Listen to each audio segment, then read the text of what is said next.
Well, spring is really just around the corner when you're looking at that calendar. And for many, that means a new spring cleaning routine. Here with some tips and tricks is Erin Chase to help make your spring cleaning a breeze.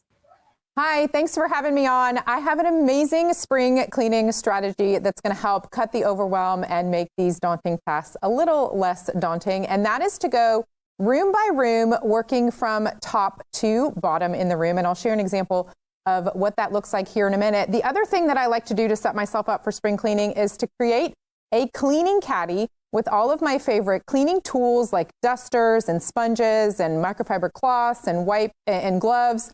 And then I also have my favorite must-use cleaning products in there. I actually keep these under the sink in my home for quick cleanups, like in the bathroom when the toothpaste falls on the counter or the spotty mess on the faucet gets to be there. I'll just grab an Art of Green wipe from my caddy that's right there, conveniently placed for those quick cleanups there in the bathroom, in the kitchen, also in the garage. I have one.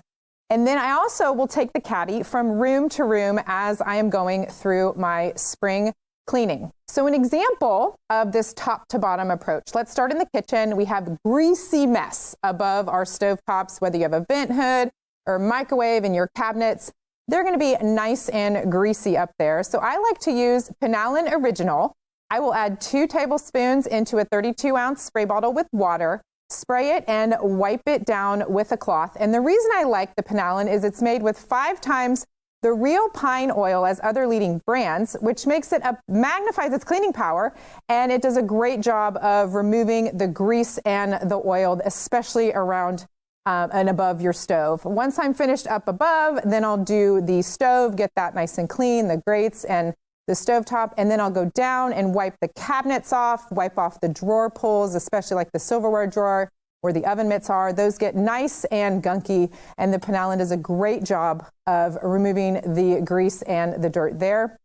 Further down, we have the baseboards. This is one of those, we don't love to do these tasks because it can hurt your back and you don't want to be crawling around on the floor. So I will make a baseboard broom, wrapping a microfiber cloth over the broom bristles, attaching it with a couple rubber bands. And then I'll spray Art of Green right onto the cloth. And then you just swipe the baseboards. I usually do 2 or 3 swipes in a section and then move from section to section around the room. And the Art of Green does a great job of removing the dirt and the gunk that somehow gets attracted to the baseboards in my house. And then moving all the way down to the floors, I will use Chloralin disinfectant bleach, a half a cup of bleach with 1.5 gallons of water.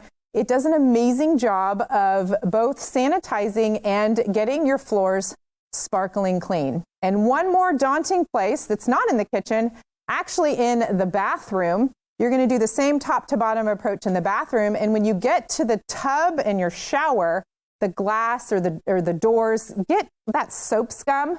And you don't want to be scrubbing. We don't need to spend any extra elbow grease on that soap scum. So I use fabric softener. And Sueño Max fabric softener does a fabulous job of removing that soap scum with a quick wipe of a sponge.